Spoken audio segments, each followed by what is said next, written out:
Exactly, all right? If you are sitting here, this is your first Sunday, you have no idea what in the world is going on. So today's Team Sunday. We do this every year. We encourage you to wear your high school, college, professional, whatever team colors, jerseys, etc. And like all good college football fans, I love me some Alabama football. And the Crimson Tide took a beatdown yesterday from Florida State. And of all Sundays, our sound guy, James, happens to be a huge Seminole guy. There it is. So enough of the nonsense, right? Anyway, thank you all for chuckling with us and everything. And I deeply appreciate you as a church family not texting me yesterday. Never been so proud of you. Hey, today we're going to look at, as we finish up this series in what we call the Gospel according to Daniel, and the Gospel is all laced through this book. We're going to look at what is the most famous story from the book of Daniel. I would argue it's potentially one of the most famous stories out of the Old Testament and perhaps in all of the Bible. And that is the story of Daniel in the... Thank you, Daniel in the lion's den. If that story's not familiar to you, you honestly have an advantage to us this morning. For those of us who this story is familiar, you have read it numerous times, you've heard about it numerous times, you may have taught this in a kids class, a youth class, whatever. The tendency, our danger is to assume some things and not to read carefully. And so we're going to try to do two things this morning, and that is to not assume and to read carefully. And so if you have a Bible with you, I want to invite you to Daniel chapter 6. The culture of the book of Daniel, as we have looked over these last weeks, is that the people of God have been in a foreign culture. They're aliens there, and they have this 12 chapters is this navigating of how do I navigate living in a culture that pushes against the things that my faith pushes toward or pushes toward things that my faith pushes against. How do I navigate the culture there? There are 4 kings that are mentioned in the book of Daniel. Starts with Nebuchadnezzar, then his son Belshazzar, then Darius, who we'll look at real quickly today, and then it finishes, the last king there is the king Cyrus. Daniel, at this point in the story, is not a teenager, all right? Daniel in the lion's den. Daniel wasn't 19 years old in the lion's den. Decades have passed since the first story that we looked at. He's a middle-aged man at the earliest. He's later than that. Decades have passed. And what Darius, we call him Darius the Mede. He's from the Medo-Persian area. Darius, in his leadership, he decides that it would seem good to him. He appoints 120, they're called commissioners or satraps. Think of them as district superintendents, senators, whatever you want to call them. Scripture just calls them commissioners and satraps. They're over the land. And out of these 120, Darius, the king, selects, handpicks 3 to oversee the others. Do they have 40 apiece? We don't know, but roughly 3. One of those happens to be our middle-aged, at least, Daniel. And then Darius looks and he takes, 3 of you is good, but I need a guy. And so one of the 3, which happens to be Daniel, he elevates to the top. Why does he elevate Daniel? Because Daniel, of all of them, seems the most irreplaceable. He's responsible. He's good at what he does. And so there's a statement in Daniel 6:3 that I want to read this, and I will read it to see what it says, not what I think it's saying. All right, Daniel chapter 6, verse 3, it's powerful. It says this: Then this Daniel began distinguishing himself among the commissioners and satraps. I've covered that, because he possessed an extraordinary spirit. And then check this out. And the king planned to appoint him over the entire kingdom. All right, is that saying what I think it's saying? Is Daniel the succession plan for Darius? Was Darius gonna, we don't know that. I don't want to read what's not there. That does not happen, in fact. But we can say this at least about Daniel. He was second to nobody except for Darius. Like, there's nobody in the land outside of the king who had more authority, clout, power, and just reign than Daniel did. Now, that's an impressive statement about Daniel. Let me just do this. We'd have this tendency sometimes to look at Old Testament stories and we apply everything about what is written to all of us. Bad move. Don't assume that just because Daniel, this godly man who was impeccable, got elevated and put into this amazing role, that every godly person gets elevated and put into amazing roles. All right, I think of Job from the Old Testament. God, he's the most righteous man of his time. He went through, whoa. All right, I think of Jeremiah, one of the most amazing prophets in the Old Testament. They threw him in prison. They threw him in a well and stuck him there for a while. You jump to the New Testament, John the Baptist. Jesus, who Jesus called a prophet like none other. Right? Got his head cut off. Then you look at Jesus. Now, he got elevated later, but in his life, he was not put in, right? So here's just a quick thought. If you have a son, I think of Job, Jeremiah, John the Baptist, Jesus. Don't name him a name that begins with a J. The rough road that those guys traveled. Now, Daniel gets elevated in his position over the 119 other satraps. You can foresee what's going to happen. We can assume what's going to happen. Let's not assume, but let's read. What does it say? Verse 4 and 5.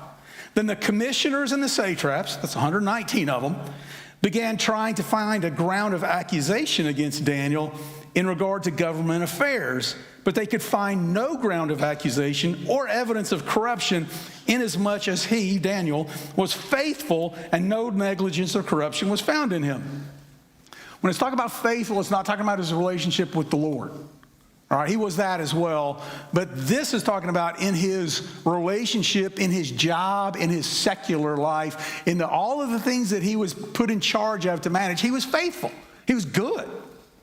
So they said this. Then these men said, well, we'll not find any ground of accusation against this Daniel unless we find it against him with regard to the law of his God.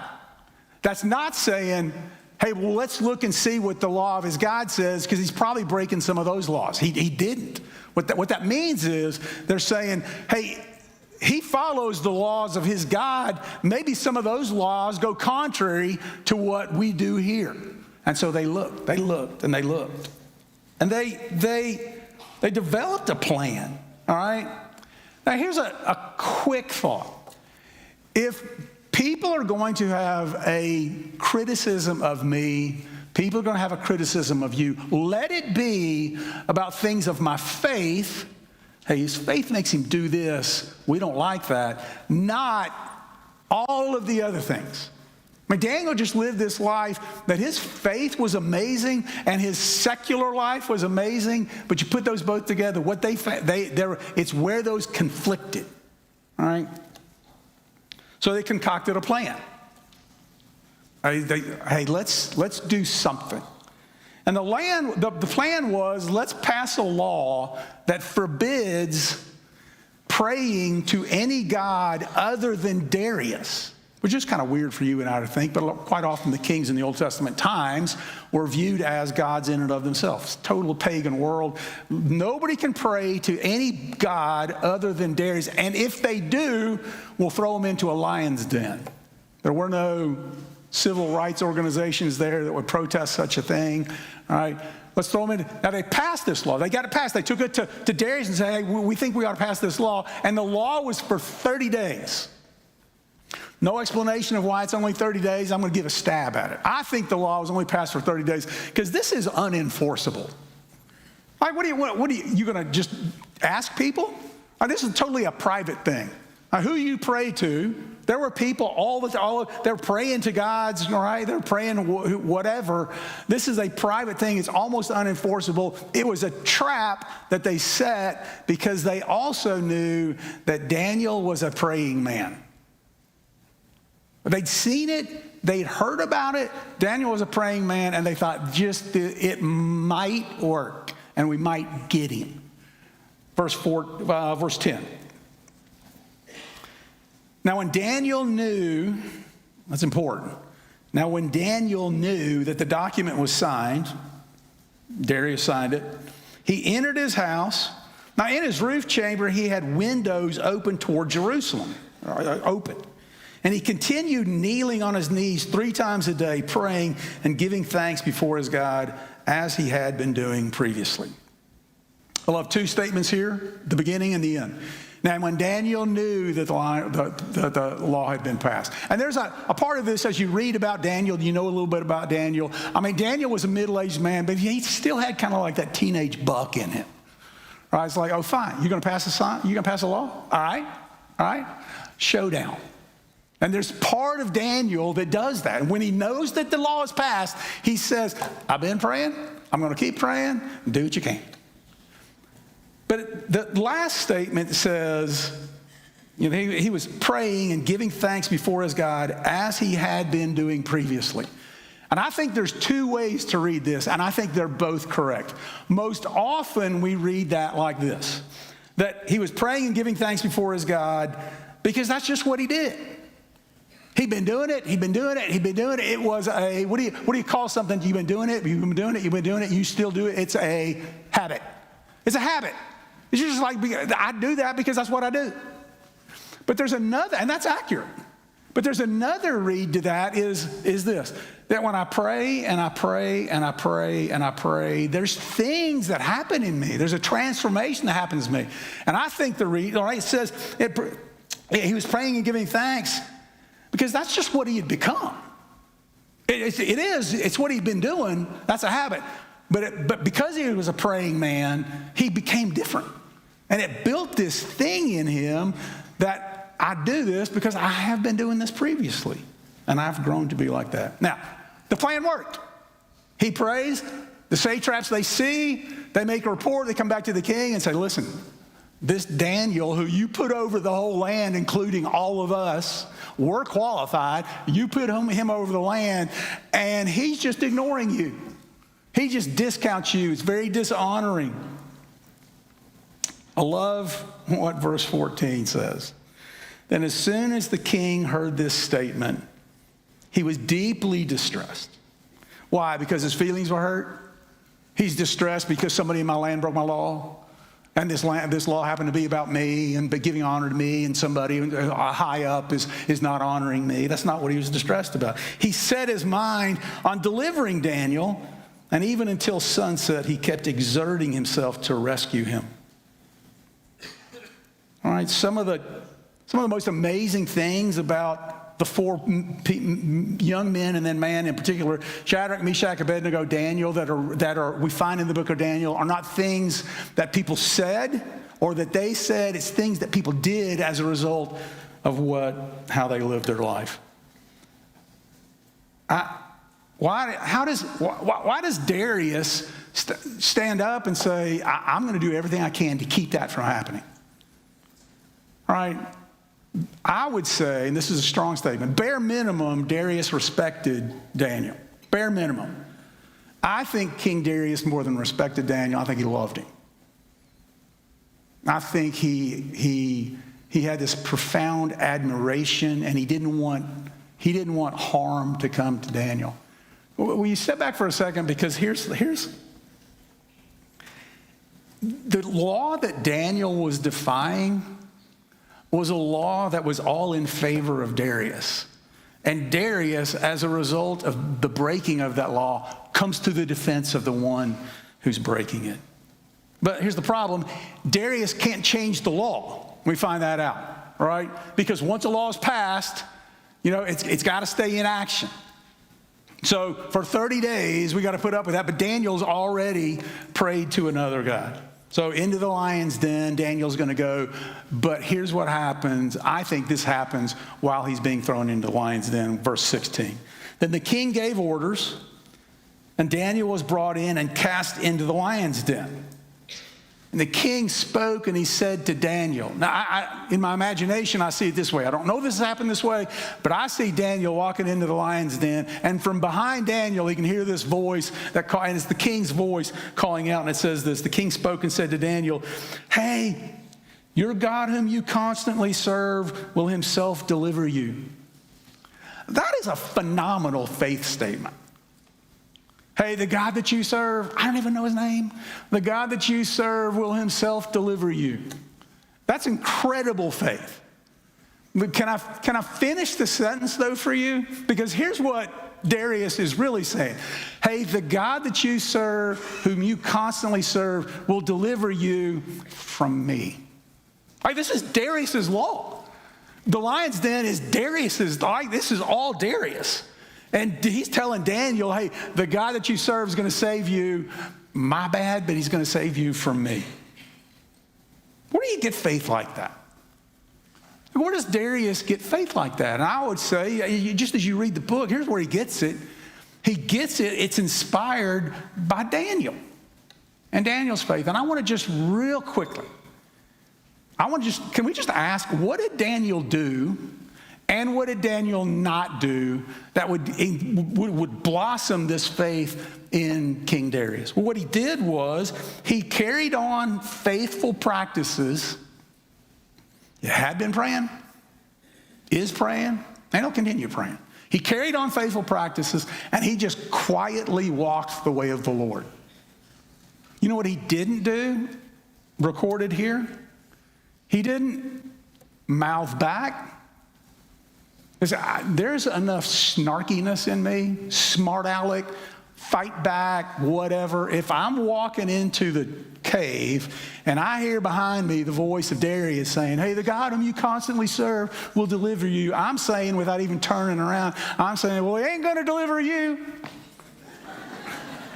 Right? But he doesn't do that. You don't find anywhere in Daniel's story that he's protesting, raising up a complaint. He's not rallying a bunch of people that are going to carry signs around. I don't know that that's always wrong, but that's not what Daniel did. But he just quietly walked his faith into the lion's den.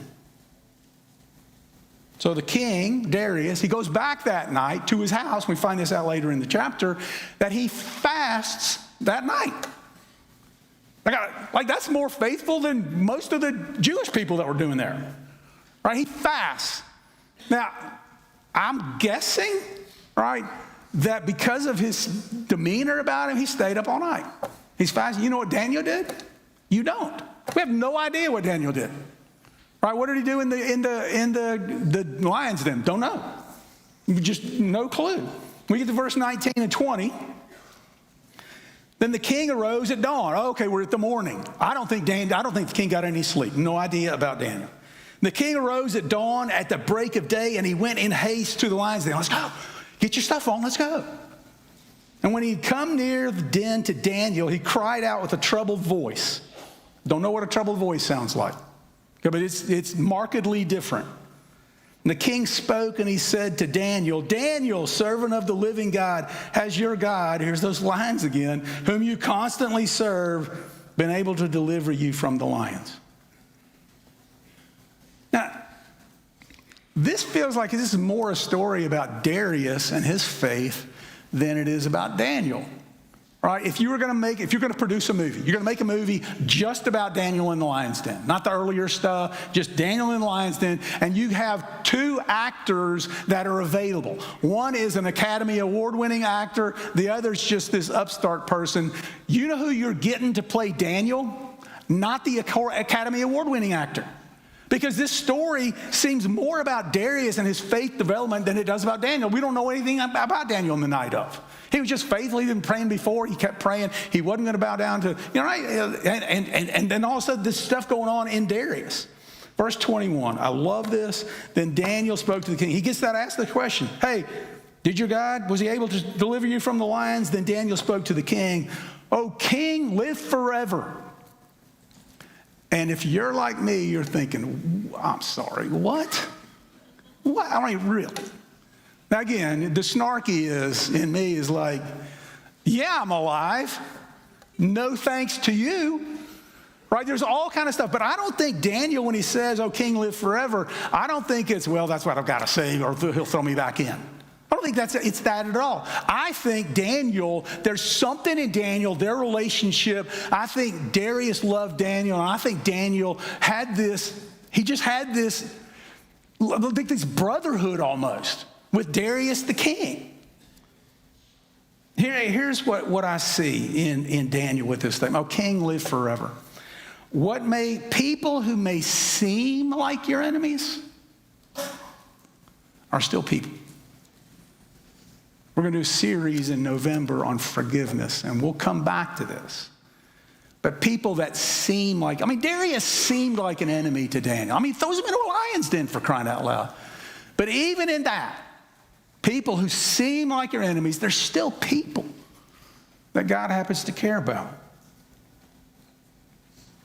So Daniel comes out of the lion's den. O king, live forever. He comes out and he tells the story. Like, God shut the mouths of the lions. You threw me in here. I was innocent. And he throws that in there, right?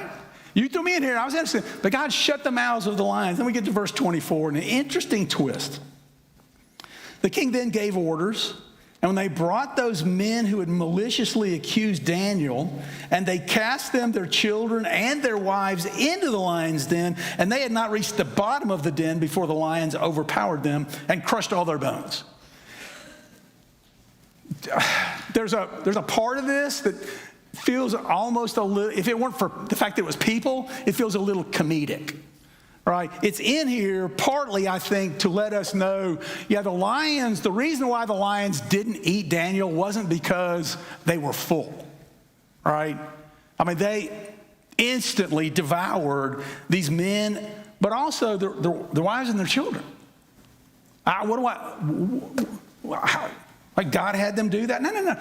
This is a recorded history, right? Did God condone this? Did God order this? Nowhere in record here, but you will accurately, because you're inquisitive, you will at least ponder, but God closed the mouths of the lion when Daniel was in there.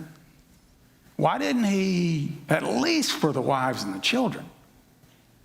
And so we start pondering about the character of God and the justice of God and the rightness of God and the compassion of God. And we question, and if that is you, and a lot of us fit in there, would you do yourself and do us all a favor? Be here in the next series that we start next week. Because we're going to look at the clearest picture we have of the character of God, and it is the character of Jesus. And we're going to look at some traits of Jesus in ways that, I didn't know it was to that extent. Come back next week. I want to come back in a second to verse 26, but Ben, our worship pastor, and I were talking this week about this story. And I posed this question. Does it not feel like Shadrach, Meshach, and Abednego in the fiery furnace is the exact same story as Daniel in the lion's den? They're so similar. Let me give you some similarities. All right? In both, they're compromised. Their faith is compromised, right? They're challenged to compromise their faith. In both of these stories, Shadrach, Meshach, Abednego, Daniel, they remain faithful to their faith. In both of these stories, they're tossed into something. Fiery furnace, lion's den. In both of these stories, God supernaturally intervenes, all right?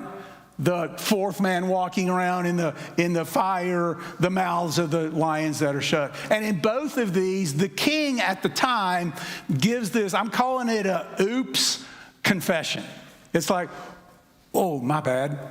By the way, your God is awesome. All right, it says, I shouldn't have done this, but your God is awesome. Those are the similarities. Can I get just real quick? There's some very big differences. One is the age, all right, but some other things. All right, one is this. Shadrach, Meshach, and Abednego were tempted to do something. Would when the music plays, bow down, do something. You shouldn't do it. They're tempted to do something. Daniel's tempted to not do something that he's supposed to do. Pray. Don't do it. All right? Shadrach, Meshach, and Abednego, they had to repeat their fighting the temptation. They don't bow. And then Nebuchadnezzar says, I'm going to give you another chance. I'm going to play the music again. It's like they had to, right? Daniel's temptation was kind of one and done. All right? So there's a difference there. Shadrach, Meshach, and Abednego had each other. And they're tossed into the fiery furnace together. Daniel by himself.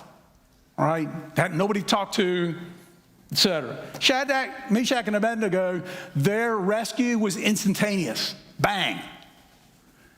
Daniel, all night long. I suspect Daniel probably didn't get much sleep either. stomach growling. Was that my stomach? Was that the lion's stomach? Was that a stomach growling or was that them growling? All right, all that. Shadrach, Meshach, and Abednego, Jesus showed up.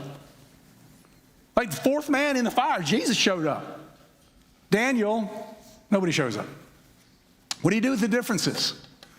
Well, what do you do with the differences it's kind of very similar, very, very similar circumstances. What do you do with the differences? Let me give you a statement here that I wholeheartedly believe this. And this is, I think, part of the message of the whole book of Daniel.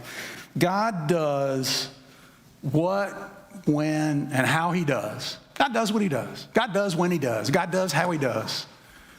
When, how, when, what, when, and how he wants. God does what he wants when he wants it. Right? God does what he does, and he does it how he wants to do it. All of those things. God, it's like it's God's decision. I know people that have battled addictions or repeated habits, all right? Eating disorders, substance abuse, that have battled for years. And I know a very few number of people who have battled those issues, and God, in a moment, bang. And like the temptation for that just seemed to disappear. Why did he do that? Well, because God does what, when, how he does, what, when, and how he wants. I know people, there are people sitting in this room who've had traumatic health issues that you've been prayed for, and you're still here. And I know people that are sitting here who have loved ones that have walked through similar things, who their loved ones are no longer with us. Why? Because God does what, when, and how he does, what, when, and how he wants. And sometimes God chooses to bring healing here, and sometimes God chooses to bring ultimate healing one breath on the other side. Right? I know people who've been faithful, Jesus-loving people who got promoted, and I know people who are Jesus-loving, faithful people who got fired. God does what, when, how he does, what, when, and how he wants. And it is this theme of the book of Daniel. It's the sovereignty of God. Real quick, I want to look at, these four men, Daniel, Shadrach, Meshach, and Abednego, show up in the New Testament in what's called the faith chapter. Hebrews chapter 11, don't turn there. Hebrews chapter 11 is the listing of a ton of men and women who were just faithful to God, but they were full of faith. And they acted on that faith, and God spurred that faith on in them, and then God responded in certain ways. Check this out, verse 32 to 35, Hebrews chapter 11.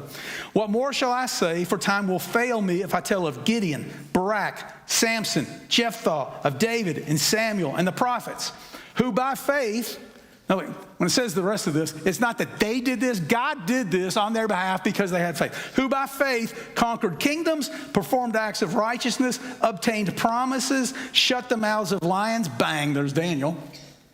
All right, quenched the power of fire, bang, Shadrach, Meshach, and Abednego. Escaped the edge of the sword, from weakness were made strong, became mighty in war, put foreign armies to flight. Women received back their dead by resurrection, and we stand back and go, woo, look what God is doing. That is amazing, that is awesome, it is incredible, and it is. But I think the two perhaps most powerful words in the book of Hebrews are the two words that follow that, and it is the two words, and others. Oh. Well, there's another group of people. And here's what happened to others. Others were tortured, not accepting their release so that they might obtain a better resurrection. Others experienced mockings and scourgings, yes, also chains and imprisonment. They were stoned. They were sawn in two. Oh, God's going to rescue them, okay? They were tempted. They were put to death with the sword. They went about in sheepskins, in goatskins, being destitute, afflicted, ill-treated. And then there's parenthetical statement that I think is amazing. Men of whom the world was not worthy.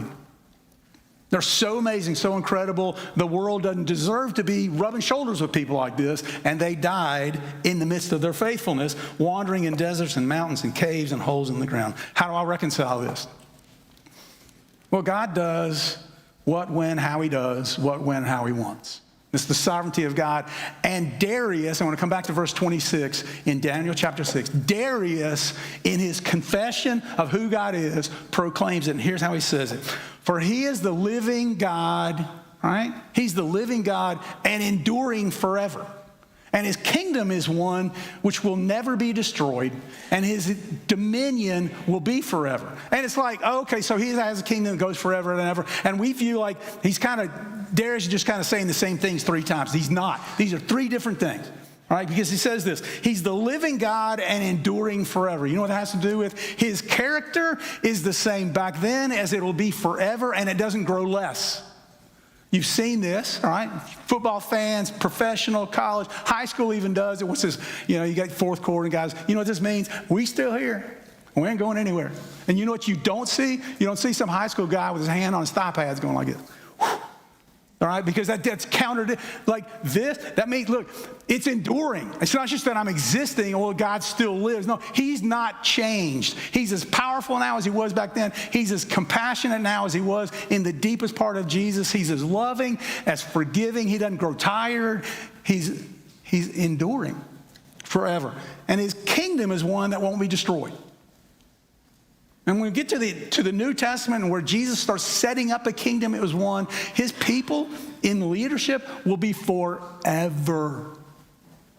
And then his dominion, right, will be forever. That's his authority over.